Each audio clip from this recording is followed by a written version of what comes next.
Bonjour et bienvenue sur Maghreb Intelligence TV. Aujourd'hui, nous lançons notre première émission Maghreb est égal à monde. Une émission d'analyse, une émission qui fait le tour de l'actualité maghrébine, franco-maghrébine et du Sahel. Je reçois avec moi dans cette émission mon ami Abdou Semmar, directeur de publication d'algériepartplus.com et mon ami aussi, il n'y a pas d'exclusivité dans l'amitié, mon ami Lamine Ould Salem depuis Dakar, il est rédacteur en chef de l'agence APA au Sénégal. Bienvenue Lamine.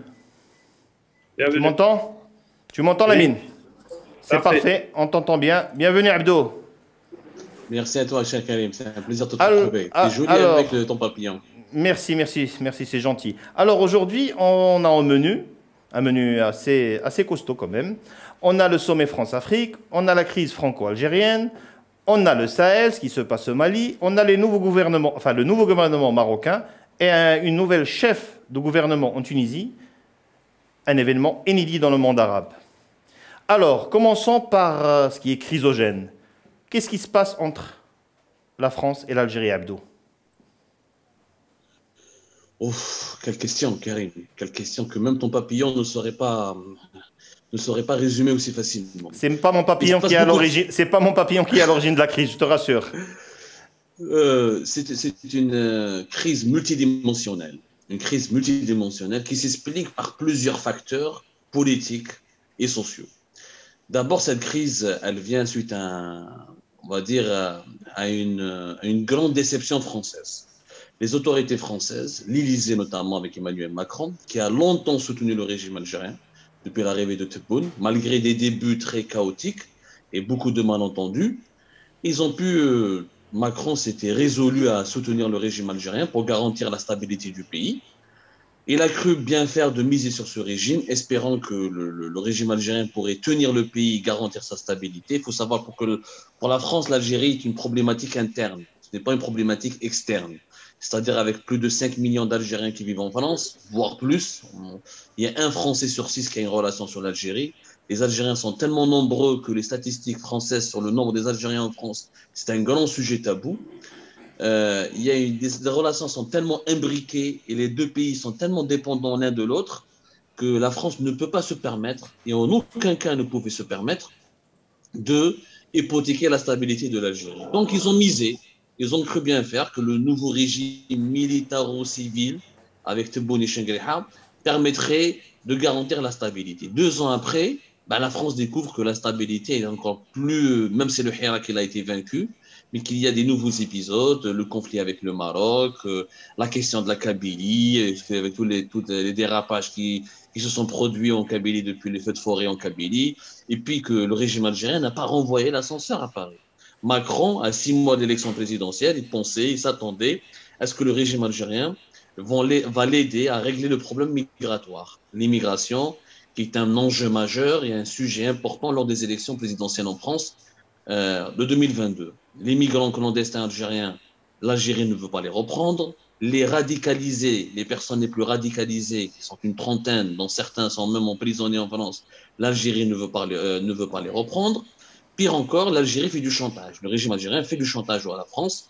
Il demande en échange des opposants, des exilés, comme votre serviteur bien-aimé qui est avec vous ce soir, ou d'autres opposants exilés en France. Ensuite, tu as le dossier libyen, le dossier malien, qui commence à nourrir de grandes divergences entre Alger et Paris. L'Algérie et la France n'ont pas la même approche quant au retrait des troupes françaises. Ce n'est pas du tout la même approche. Et puis, la Russie qui veut un petit peu bousculer la France au Sahel avec un rapprochement avec la nouvelle junte malienne. Abdou, pardon, désolé si je te coupe, j'arrive plus à suivre. Le problème est entre la France et l'Algérie. C'est les déclarations de Macron qui nient l'existence d'un État algérien précolonial. Et en même temps, il tacle la Turquie. En fait, ça c'était pour noyer, vraiment pour noyer le poisson, comme on va le dire. C'est pour aiguiser le couteau autrement. En fait, le colonialisme dans les polémiques algéro-françaises, c'est juste du décor. Parce que la problématique des crimes coloniaux français en Algérie, c'est un vieux sujet. Et Macron a utilisé ça pour titiller un peu le régime algérien. C'est juste pour les énerver encore davantage. Mais le véritable différent n'est pas au niveau historique. Ça, tu sais, Karim, les dirigeants algériens viennent se soigner en France, ils prennent des résidences secondaires en France, ils passent des vacances en France, Il se ils font soigne. souvent des va-et-vient et se soignent notamment en France, ça les a jamais dérangés. Et pourtant, le discours sur le colonialisme en France n'a pas évolué. Macron l'a dit avec beaucoup plus de brutalité cette fois-ci parce qu'il était énervé. Mais Parce pourquoi qu'il était justement, sérieusement pourquoi il a été énervé. énervé? Mais pourquoi il était énervé? C'est ce qu'on voudrait Énervé, savoir. je t'ai dit énervé parce que le régime algérien ne lui a pas renvoyé l'ascenseur. Si l'Algérie ne reprend pas les migrants clandestins, les migrants irréguliers, il ne reprend pas les éléments radicalisés, ça va menacer la campagne présidentielle d'Emmanuel Macron, parce que tu sais très bien, tu l'observes en France, Zemmour et compagnie tablent essentiellement sur ces thématiques pour gagner les élections présidentielles. Macron risque d'être affaibli terriblement par son bilan de la mauvaise gestion, sa mauvaise gestion de la question migratoire. Ici, vous le regardez bien, que vous n'êtes pas sans ignorer que aujourd'hui, depuis le début du mois de septembre, on est à 1000 haragas algériens par jour, pratiquement sur les côtes espagnoles. Et les haragas algériens ne restent pas en Espagne, ils viennent tous en France. Personne ne veut, aucun Algérien ne veut vivre en Espagne. Tout le monde tous les Algériens veulent venir en France. Ce qui va constituer un énorme problème pour Emmanuel Macron, qui doit se battre, qui aura du mal à convaincre les Français sur la question migratoire, qui constitue pour les Français en tout cas un enjeu majeur. Les Français considèrent que leur pays a changé parce qu'il y a trop d'immigrés, notamment trop d'Algériens et trop d'Arabo-musulmans. Ça le dit, ils le disent. Que ce soit Zemmour ou ou Marine Le Pen ou d'autres chapelles de la droite française, la parole s'est complètement libérée sur la question des immigrés. Et tu as le problème du Mali. La France voulait se retirer selon un agenda. L'Algérie veut faire un bébé dans le dos de la France en s'alliant avec la Russie et en faisant une Avec alliance l'arrivée de Wagner, des troupes de avec Wagner. l'arrivée de Wagner. Voilà, les généraux algériens, ou le régime algérien, est davantage favorable à un remplacement de la France par la Russie que d'un remplacement de la France par une force multi-africaine dans laquelle l'Algérie pourrait jouer un rôle, mais sous l'égide ou sous l'influence française. Et Justement, là, Macron, ça l'a vraiment énervé. Ça l'a vraiment, vraiment énervé. justement, je me tourne vers notre ami Lamine, ou le Salem, qui est à Dakar. Lamine, toi qui es connaisseur de la France, qui est connaisseur pour avoir vécu à Paris pendant de longues années, mais qui est aussi un très grand connaisseur du Mali, est-ce que la crise entre l'Algérie et la France est un sujet électoraliste, et est-ce que le Mali est un est un point de discorde entre les deux pays? Euh, L'Algérie a toujours été un sujet central pour les Français, notamment les élites politiques françaises. Le lien entre les deux pays est construit par une histoire à la fois douloureuse et très intime. Et cette crise actuelle entre la France et l'Algérie s'explique en partie par le fait qu'on soit à la veille d'une élection présidentielle où la thématique de l'islam, de l'immigration, etc. sont posées. Et l'Algérie est un cas concret. La réduction du nombre de visas décidée par les Français, du nombre de visas octroyés aux citoyens algériens, marocains et tunisiens de 50%, n'a été en fait qu'une sorte un prélude à une étincelle. L'étincelle est venue des propos de Macron quand il a parlé justement, il a nié à l'Algérie le caractère de nation avant la colonisation, ce qui a bien sûr s'est traduit par le rappel de l'ambassadeur d'Algérie en France, et après l'interdiction par l'Algérie des survols des avions de l'armée française censés aller dans le Sahel. L'armée française est présente avec plus de 5000 hommes, notamment au Mali. Ce qui pénalise la France réellement, militairement au Mali, non? Absolument, absolument. Je pense, oui, je pense que c'est... Allô? Oui, on t'entend bien. Oui, Lamine, continue. Je pense qu'effectivement, cette mesure algérienne, absolument, pourrait être lourde de conséquences pour les Français, parce qu'ils seront contraints de contourner le territoire algérien en allongeant les distances. N'oublions pas aussi que, d'ailleurs, tout le monde a été surpris à l'époque quand la France avait engagé ses militaires au Mali en janvier 2013, du fait que l'Algérie lui ait accordé la possibilité pour ses avions de survoler son territoire, alors qu'on savait très bien que l'Algérie a toujours considéré le Mali comme étant sorte de profondeur stratégique, et tout ce qui touche à la stabilité du Mali a toujours été regardé de manière très importante par les Algériens. Donc, s'agissant maintenant, par contre, de l'histoire de Wagner et de la volonté des autorités maliennes de s'allier avec les Russes en signant un contrat avec la société militaire privée russe Wagner, est-ce que cet épisode qui a vexé les Français, et qui d'ailleurs continue toujours à alimenter la crise entre les Maliens et les Français, est-ce que les Algériens sont favorables à la présence de Wagner? Je ne suis pas très sûr que le gouvernement algérien soit aujourd'hui prêt à ce qu'une société militaire privée soit à ses frontières sud, dans une zone qui n'est pas exempte de troubles, parce que de temps en temps, le sud algérien connaît quelques mouvements d'humeur de la part des jeunes Touaregs, des jeunes Arabes des villes d'Arabdaya, de Tamarasset, d'Ilizi, Djanet, etc. D'accord. Donc aujourd'hui, selon toi, Lamine, cette crise va s'arrêter, elle va continuer, c'est un feu de paille, ou c'est réellement une crise profonde qui va changer les relations entre les deux pays? Elle ne changera pas les relations entre les deux pays, mais elle pourrait durer jusqu'à la présidentielle, au moins, française, bien sûr. Parce que je ne pense pas que le fait que Macron, n'oublions pas que Macron, lors de la campagne électorale pour la présidentielle 2017, avait fait le voyage d'Alger, avait tenu un discours très conciliant vis-à-vis des Algériens. Il avait même condamné la colonisation, comme il l'a qualifié de crime contre l'humanité. Plus tard, il a fait un certain nombre de gestes à l'égard des Algériens, notamment la remise des crânes des résistants algériens à la pénétration coloniale, qui étaient gardés au musée de l'Homme d'histoire naturelle à Paris, je crois. Et là, brusquement, son discours de la semaine dernière, rapporté par Le Monde, ne pouvait le savait lui-même en niant aux Algériens, à l'Algérie, le caractère de nation avant la colonisation, et en qualifiant le gouvernement algérien de régime militaro-politique, politico-militaire vivant sur une rente mémorielle. Il savait très bien que cela allait provoquer des réactions de la part des Algériens.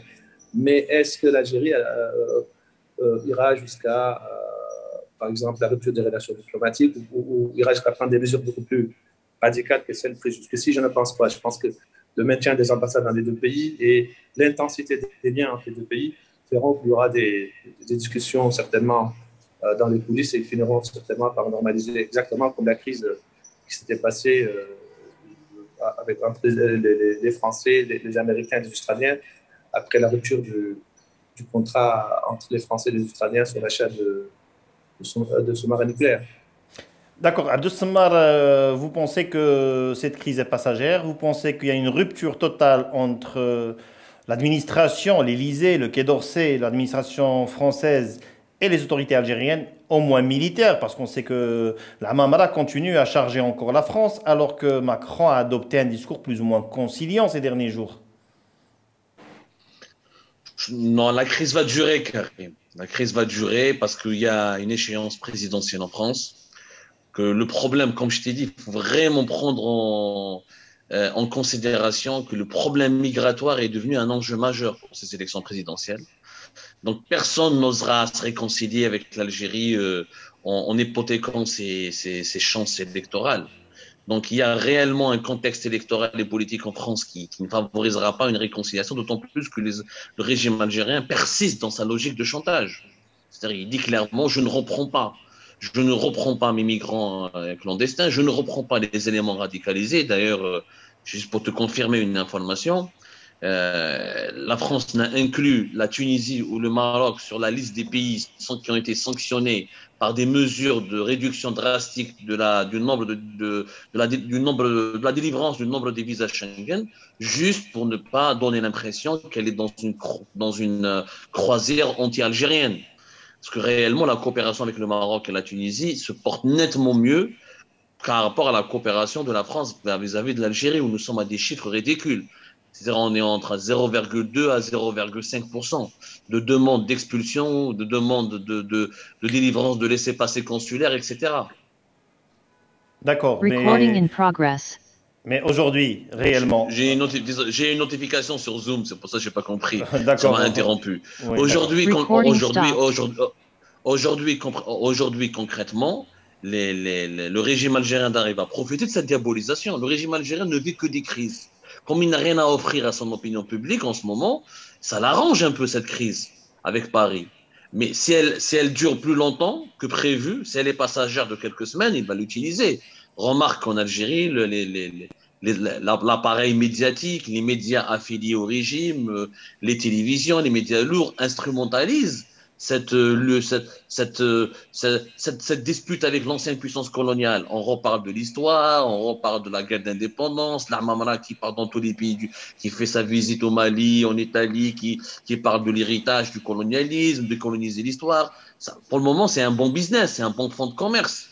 Mais si ça va, lorsque le régime algérien va découvrir que cette crise risque de durer jusqu'à début 2022, ça va le déstabiliser. La France, c'est pas le Maroc.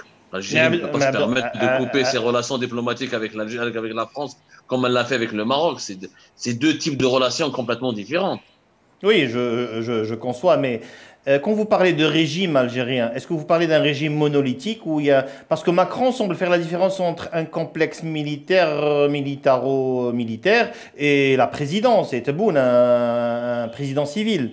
On a saisi cette nuance chez lui.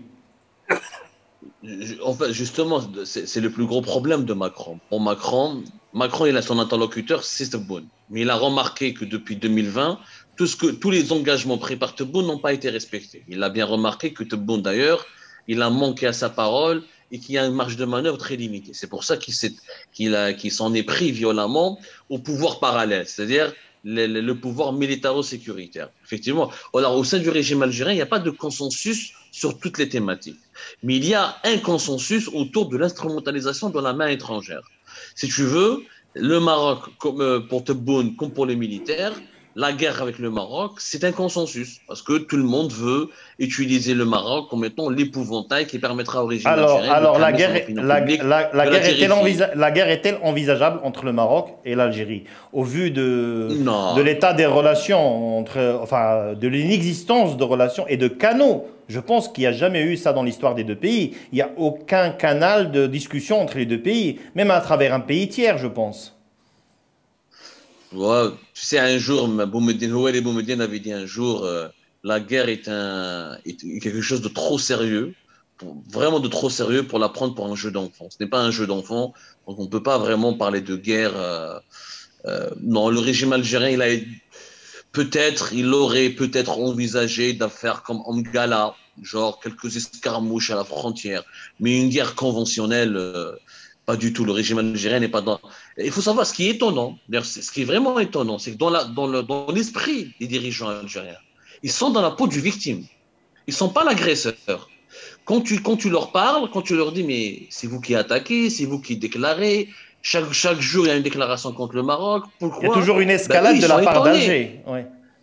Oui, mais bizarrement, pour les dirigeants algériens, ils comprennent pas les gens qui ont cette perception. Pour eux, c'est le Maroc qui agresse, c'est le Maroc qui attaque, c'est le Maroc qui menace de faire la guerre à l'Algérie, pas le contraire. Pourquoi? Parce qu'il y a cette alliance entre le Maroc et Israël. Il faut comprendre que l'alliance maroco-israélienne, elle a tout chamboulé.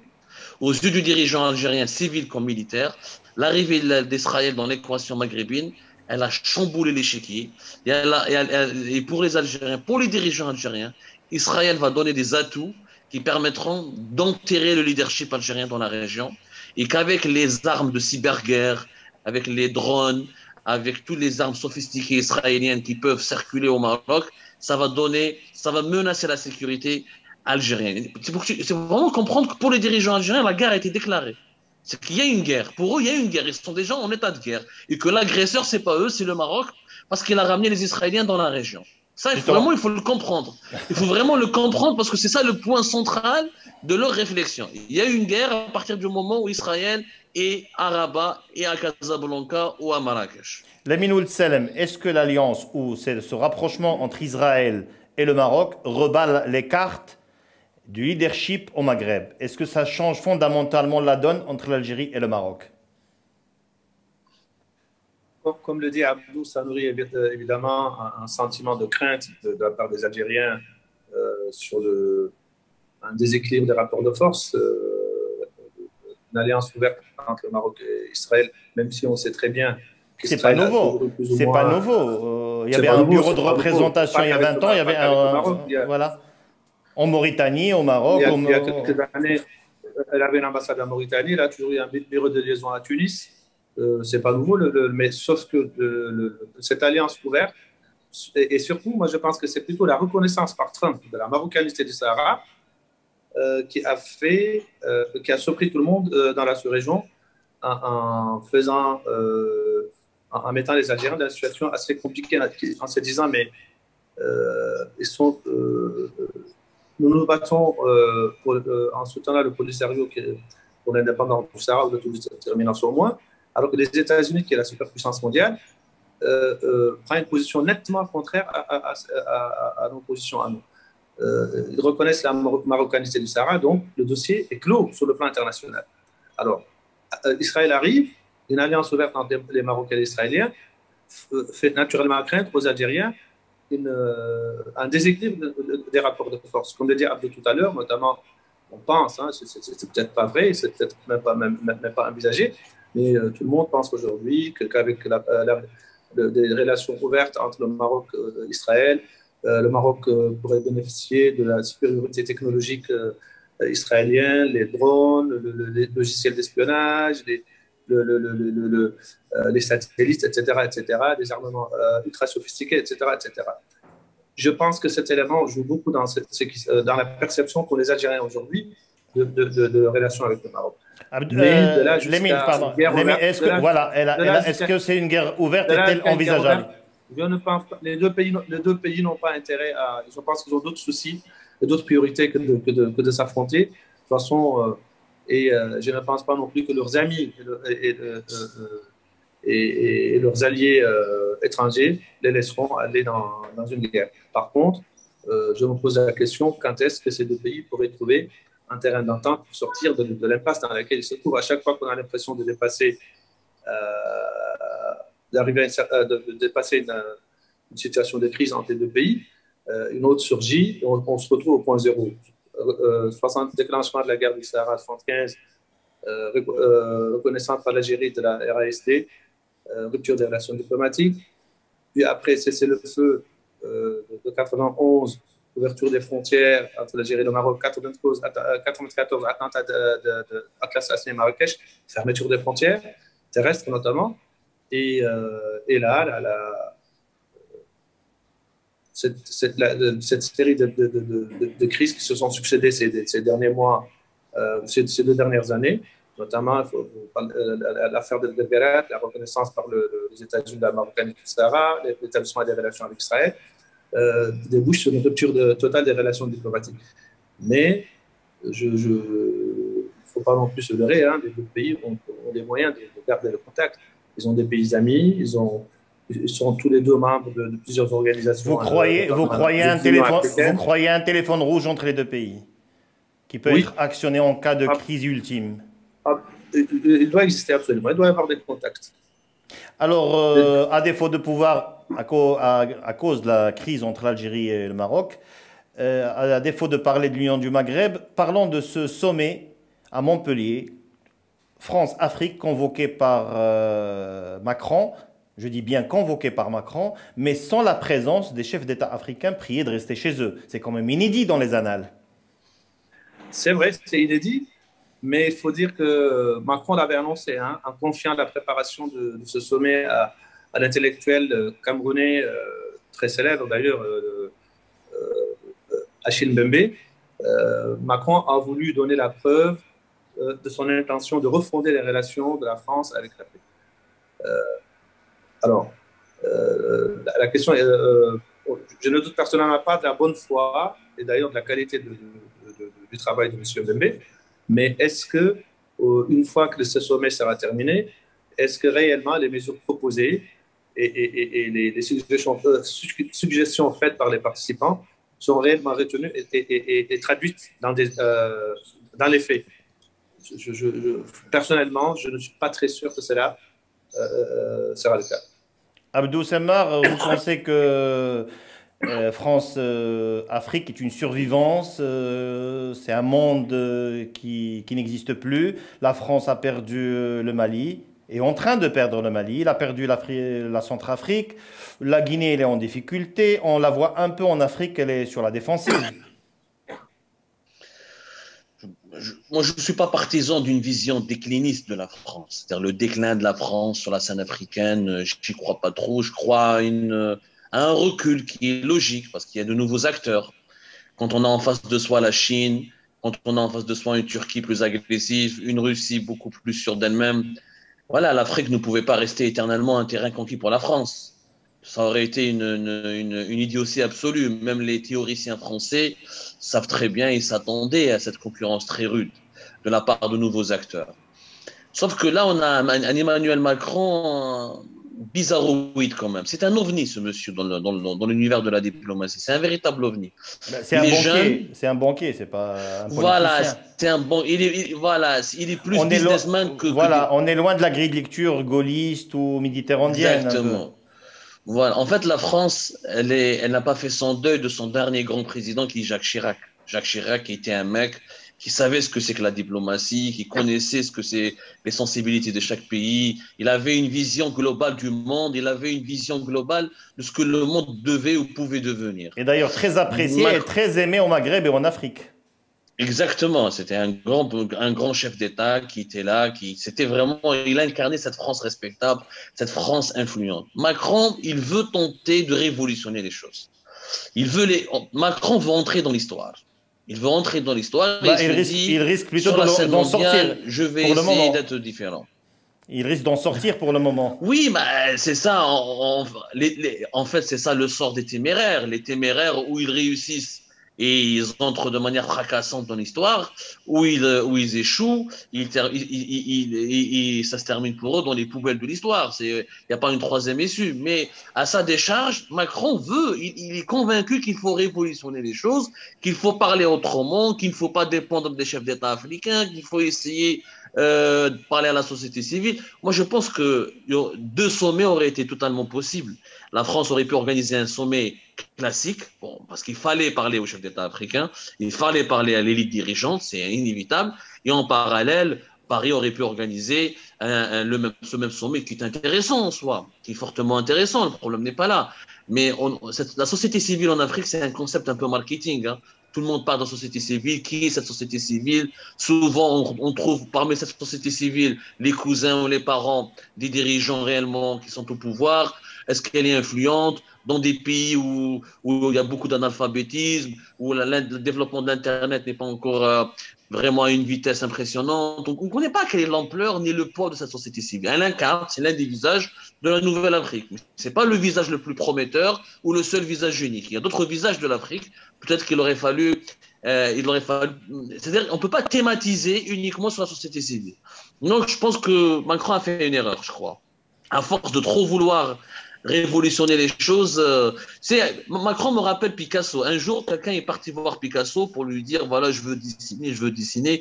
Et ce mec n'était pas le gars qui parlait, qui conversait avec Picasso, n'avait pas de grand talent. Qu'est-ce que lui a dit Picasso? Lui a dit, avant de vouloir dessiner une pomme comme on veut, il faut la dessiner comme elle est, comme on peut déjà. Donc, il faudrait que Macron accepte de comprendre l'Afrique des dirigeants telle qu'elle est dirigée aujourd'hui, parce que c'est un fait.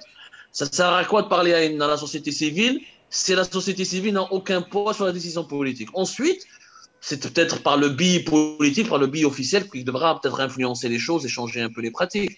Mais je pense qu'il va plus vite que la musique et qu'il n'est pas encore conscient qu'il y a certains canaux qui sont incontournables.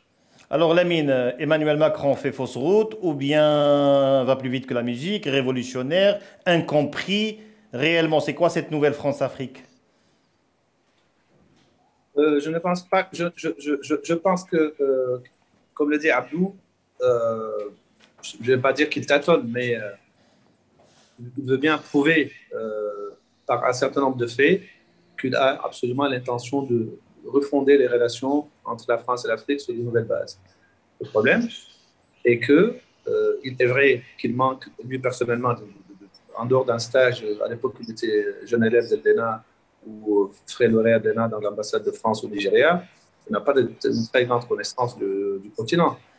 C'est quelqu'un, comme tu disais, Karim, qui est beaucoup plus banquier que diplomate. Ce n'est pas Chirac, ce n'est pas Mitterrand, ce n'est pas De Gaulle, ce n'est pas Pompidou, ce n'est même pas Giscard. Et sur ce plan-là, oui, absolument, on a l'impression parfois, oui, qu'il tâtonne. Il promet des choses à Ouagadougou, quand il a parlé avec les étudiants, tout en ayant une attitude très condescendante vis-à-vis du président du Burkina Faso. Il confie la préparation de ce sommet inédit dont il exclut les chefs d'État à un des intellectuels africains les plus célèbres dans le monde, mais aussi les plus critiques sur la politique traditionnelle de la France vis-à-vis de l'Afrique. Oui, en voyant Achille Mbembe piloter ce sommet, on s'est dit, tiens, les choses changent, mais est-ce que réellement, une fois que le sommet sera terminé, la France ne prend pas des mesures réelles qui nous montreront qu'il y a un changement de politique vis-à-vis des pays africains. La preuve, il y a eu 2 coups d'État, par exemple. Le coup d'État au Tchad et le coup d'État en Guinée. Au Mali. Au Mali, en Guinée. Il y a eu 3, justement, d'ailleurs. Oui, 3. 3, justement. 3, d'ailleurs. Tu as raison. Celui du Mali a été condamné, surtout le second. Celui du Tchad, non. Et celui de Guinée n'a quasiment pas fait lieu de commentaires de la part des Français. Incompréhensible. Alors là, ah oui, absolument. Alors, bouclons le dossier France-Afrique et revenons à un fait inédit au Maghreb. C'est la nomination en Tunisie par le président Kais Saïed d'une femme chef de gouvernement, inconnue au bataillon. Elle l'a sortie de son chapeau. C'est une caution pour les féministes. Est-ce que c'est la solution, Abdo? Est-ce qu'une femme chef de gouvernement en Tunisie peut masquer certaines décisions erratiques du chef du président Kais Saïed? Non, je ne crois pas. Je ne crois pas sincèrement. Pour moi, la Tunisie est l'incarnation, la démonstration parfaite que la démocratie ne suffit pas, notamment quand on est un pays maghrébin, arabe ou un pays africain. Une démocratie formelle ne suffit pas. La Tunisie est en train de partir à la dérive. Ce pays qu'on avait érigé en exemple en 2013, en 2014, 2015, en 2016, ces dernières années, quoi. On est en train de voir, il y a un autoritarisme qui est en train de naître et qui puise ses racines dans la déception exprimée vis-à-vis de l'expérience démocratique. Kais Saïed est en train de prendre le pouvoir, tous les pouvoirs, de manière d'ailleurs pas réellement constitutionnelle. Il a violé énormément de dispositions de la Constitution. Il est en train de s'imposer comme le raïs dans un pays qui a justement fait une révolution pour ne pas subir le diktat du raïs. Il y a un populisme illimité, des choix totalement intrigants, un suspense infini. On a l'impression que ce monsieur est en train de s'amuser. C'est un président qui est là, il veut profiter parce qu'il est là, il est arrivé au pouvoir de manière totalement incongrue, donc il va en profiter. Il donne l'impression qu'il est lui le Messie, il veut sauver la Tunisie en instaurant un nouveau système. Et quel sera ce nouveau système? Bien sûr, ce sera son système, pas le système que le peuple va choisir. Dans la Tunisie, il va partir par un échec total. En même temps, quand le peuple a choisi, on a une succession de crises, on a une succession de gouvernements, pas de décision, une crise économique, une paupérisation de la population. Il faudrait quand même que quelqu'un prenne les choses en main. L'expérience tunisienne démontre que les élites maghrébines ou arabes ne sont pas réellement encore matures pour une expérience démocratique réussie. Une démocratie naissante a besoin d'un développement économique assez élevé pour réussir. J'ai toujours dit qu'il n'y a pas de démocratie pauvre, qu'il ne peut pas y avoir de démocratie dans un pays pauvre. Et les Tunisiens ont été très logiques. Au bout de 5 ans, 6 ans, ils ont vu que leur pays s'appauvrit, que le chômage explose, que l'économie recule, que la création de richesses a chuté, que les difficultés économiques ont totalement explosé, que tout se passe encore plus mal et beaucoup plus grave qu'avant. Eh ben, les Tunisiens se sont dit, est-ce que la démocratie était un bon choix pour nous? C'est chose que n'importe quel peuple aurait pu choisir. Il ne faut pas oublier que la démocratie, en ce moment, elle a réussi. Je pense que l'histoire l'a démontré aisément, que dans les pays qui sont riches. Or, nous, les Maghrébins ou les Arabes en général, on veut faire de la démocratie, on veut faire la démocratie dans des pays où on a encore du mal à nourrir des familles. Il y avait un grand penseur allemand, Bertolt Brecht, voilà, qui disait que l'affamé n'a pas besoin d'un bulletin de vote. L'affamé n'a pas besoin d'un bulletin de vote. Aujourd'hui, le Tunisien de la rue, il veut un boulot, il veut une voiture, il veut un logement décent, il veut avoir une monnaie, il veut pouvoir surfer sur Internet, il veut pouvoir profiter de la modernité. Si la démocratie se résume à des slogans de droits de l'homme ou des slogans d'une justice, alors que la justice sociale elle-même est inexistante, alors ça n'a aucun sens. Donc il y a une grande partie de la Tunisie qui peut être en train de se remettre en cause et de dire est-ce que le choix démocratique était vraiment le bon choix. Bah, on le voit dans la rue, il a beaucoup de sympathisants, Oui, parce que les Tunisiens rêvent d'un nouveau système, parce qu'ils ont vu que, n'oublions pas que le problème de la Tunisie, c'était ces élites tunisiennes, c'est les élites tunisiennes. La guerre entre laïcs et islamiques, islamistes, plutôt la guerre laïque islamiste, l'inexpérience d'un Nahda, les mauvais choix d'un Nahda, la purge radicale qui a été menée au sein des partisans de Ben Ali, alors qu'au sein des Ben Ali, il y avait beaucoup de cadres qui étaient valables, de technocrates qui étaient compétents. On les a écartés, on les a chassés, on les a insultés, on les a accusés. Donc il y a pas mal de paramètres politiques. L'élite politique tunisienne n'a pas été à la hauteur. La Tunisie, ces dernières années, c'était un théâtre. Un théâtre, on voyait au Parlement, tout le monde se disputait contre tout le monde disait n'importe quoi. Moi, je me souviens ces dernières années, ce que je lisais dans la presse tunisienne, c'était extraordinaire. On avait une presse de folie, des commentaires, des insultes anti-islamistes, anti-gauchistes, je ne sais pas quoi. Le pays a sombré dans un délire. Les Tunisiens n'avaient pas compris que la liberté n'a de sens que lorsqu'on l'utilise pour construire quelque chose qui dure dans le temps. Les Tunisiens, malheureusement, n'ont pas construit quelque chose qui dure dans le temps. Il y a une culture démocratique en Tunisie, mais cette culture démocratique n'a pas abouti à la construction d'institutions démocratiques stables, permettant au pays d'évoluer dans le sens positif, c'est-à-dire dans le sens économique, dans le sens du développement économique. Aujourd'hui, si tu me donnes des urnes et tu me dis va voter, alors que moi, je n'ai ni travail, ni monnaie électronique, ni la possibilité de voyager, ni la possibilité d'avoir une belle voiture, etc., je suis désolé, mais qui voudra de cette urne? Voilà. C'est ça le problème de la Tunisie. Et l'Algérie et les autres pays, l'Algérie et le Maroc notamment, devront analyser soigneusement cette expérience tunisienne. Parce que le sous-développement économique de la Tunisie l'a fragilisé devant les ingérences étrangères. C'est ce qui a permis aux Émirats, c'est ce qui a permis aux autres pays d'intervenir et de faire ce qu'il fallait faire pour imposer leur pion, leur agenda. Donc, une femme chef de gouvernement, il pourra gagner du temps, essayer où il y aura la crise, parce qu'il n'y a pas de, on voit, il n'y a pas de solution, il n'y a pas encore de gouvernement. 2 mois et demi après avoir la dissolution du gouvernement et du Parlement, on n'a rien, réellement, à part la nomination d'une femme à la tête du gouvernement.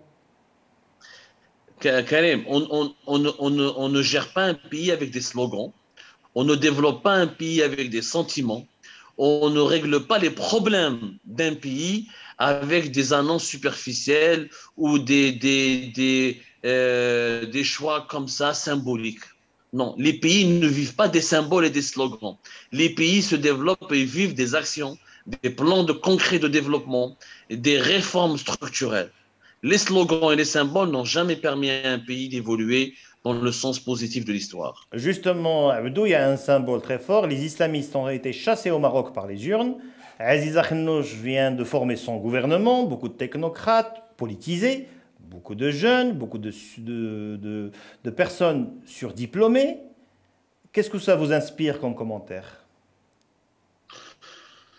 D'abord, je pense qu'il ne faut pas exagérer la défaite des islamistes au Maroc. Les islamistes au Maroc ont été victimes de l'usure du pouvoir. 10 ans, rappelons, c'est 10 ans au pouvoir. Ouais, mais 10 ans au pouvoir, il fallait les faire. Je ne connais pas beaucoup de pays où les islamistes sont restés 10 ans au pouvoir. C'était d'abord, il y a un effet de l'usure. Et c'était une première historique au Maroc, un parti qui a été reconduit et qui gagne les élections après un premier mandat. Et le bilan n'est pas aussi catastrophique que ça. C'est ce que les Marocains, beaucoup de Marocains, notamment au sein de l'élite marocaine, ne veulent pas le reconnaître. On aimerait bien voir, dans 2-3 ans, on verra le bilan de la nouvelle équipe. Mais quand on voit le bilan global de ces 10 années, le Maroc a beaucoup changé, a beaucoup évolué.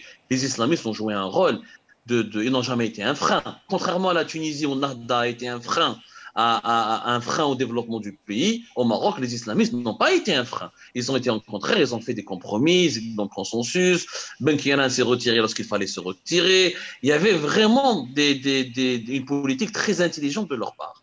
Après, voilà, 10 ans au pouvoir, marqués par la pandémie, la crise de la pandémie, les difficultés économiques, tous les problèmes qui en sont nés dans le sillage de la crise de la pandémie.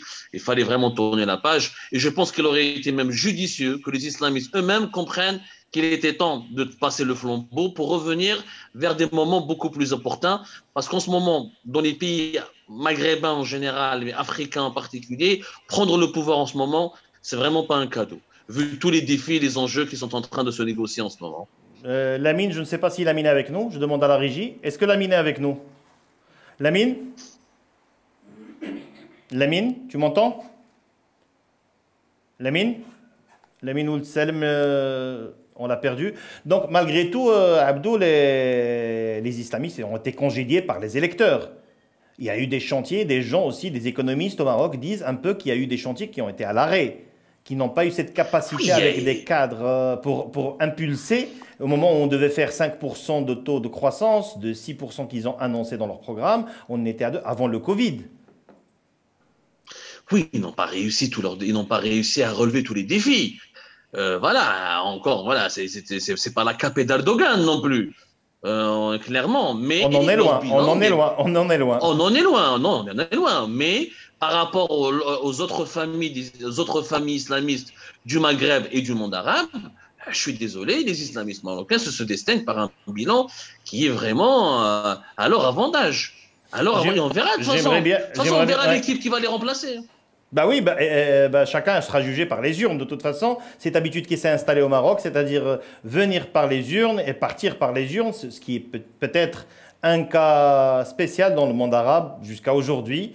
Je demande à la régie, est-ce qu'on a repris Lamine? Lamine, alors, 2 commentaires. Une femme chef d'État en Tunisie, rapidement. Est-ce que Kais Saïd est en train de gagner son pari?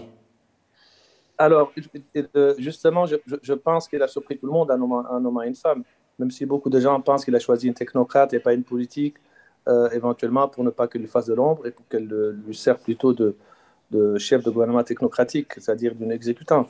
Mais je pense que symboliquement, Kais Saïd dont n'oubliez pas qu'il y a de cela quelque temps, c'est dans certains milieux tunisiens, progressistes notamment, sensibles aux droits des femmes, commençaient à douter des engagements et surtout des facultés de Kais Saïd à respecter un certain nombre d'acquis pour les femmes tunisiennes. On le traitait même de néoconservateur, etc., etc. Et la nomination de cette femme, je pense que ça rassure beaucoup une partie de ces gens-là, de ces Tunisiens, qui les conforte, qui les rassure en moins que sur un certain nombre de choses, des acquis, des droits déjà acquis pour les femmes tunisiennes. Il est éventuellement prêt à respecter notamment, par exemple, l'interdiction de la répudiation et son remplacement par le divorce, l'égalité homme-femme sur un certain nombre un certain nombre de points, etc. etc. Et je pense que oui, c'est symboliquement, le coup, c'est un joli coup de la part de Kais Saïd, mais je pense qu'il a plutôt, il doit de manière très rapide, dans un délai raisonnable, fixer le cap aux Tunisiens, sinon il risque lui aussi de se retrouver face à un mouvement de mécontentement et qui risque de fragiliser non seulement ses propositions, mais les acquis démocratiques de la Tunisie. Alors, un nouveau gouvernement au Maroc aujourd'hui. Aziz Akhnouch a formé son équipe.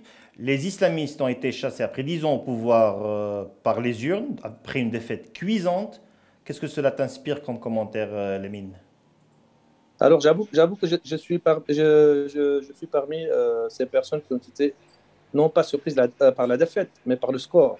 C'est-à-dire quasiment perdre quasiment 80% des sièges qu'il possédait. Et de l'électorat.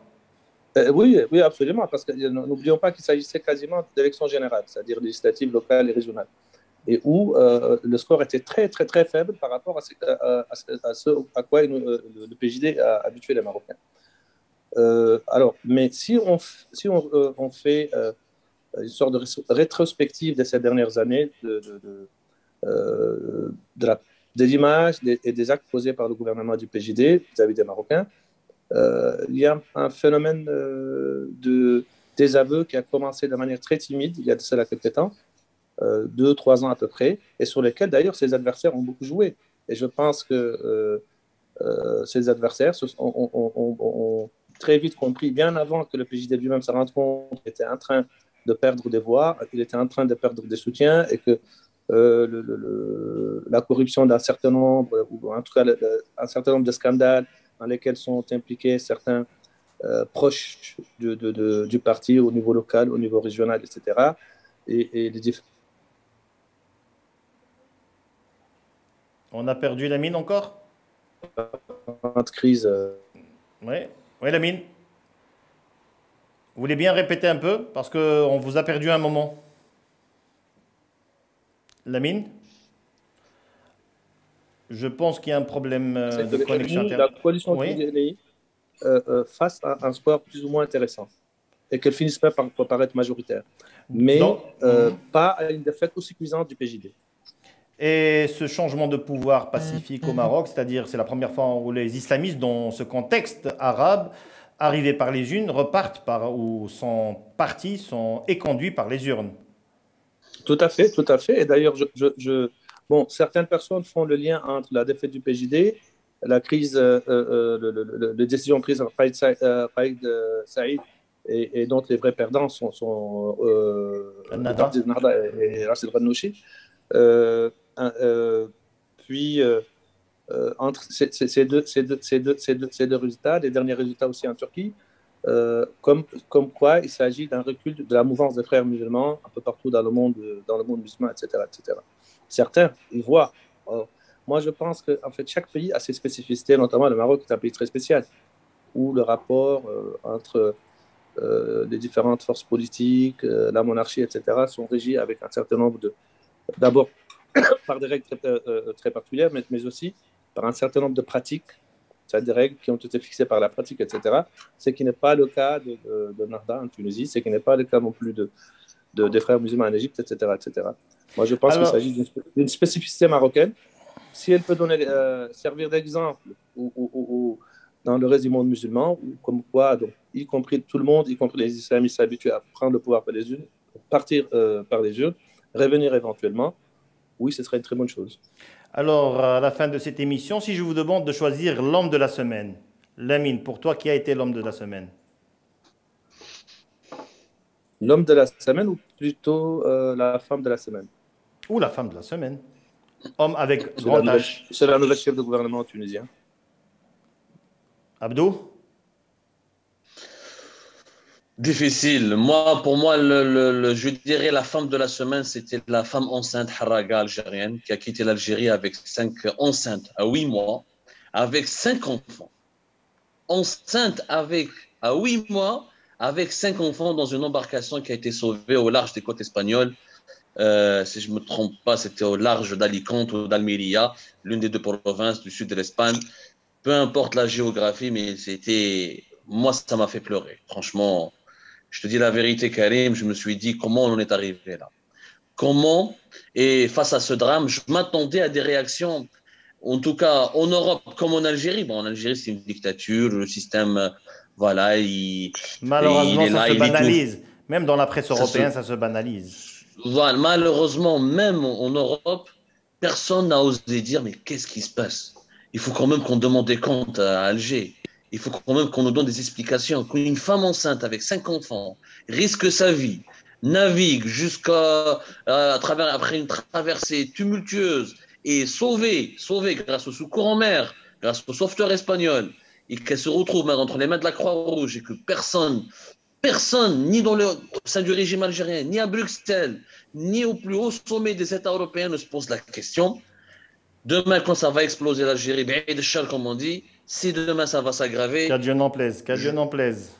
Qu'à Dieu n'en plaise, comme tu as dit, bien merci pour la traduction. Ça fait vraiment peur. Voilà, ça fait vraiment peur et ça m'interpelle. Merci d'avoir été. Vous êtes mes invités permanents, de toute façon, vous êtes les habitués de l'émission. Abdou, je te laisse, je te libère pour regarder le match de l'Algérie. Et bonne chance Voilà. pour les Fennecs. Lamine, Merci je à sais que toi. Saint-Etienne ne joue pas ce soir, donc toi, tu es cool, hein, tu prends un thé chez toi tranquille. Nous arrivons à la fin de cette Mais il y a émission. l'Algérie qui joue, il porte le vert. Donc Et à l'Algérie, et à l'Algérie, bien sûr qu'il y a l'Algérie qui joue ce soir. Alors, nous arrivons à la fin de cette émission. On était sur Maghreb est égal à monde, sur Maghreb Intelligence TV. À la semaine prochaine. Restez avec nous.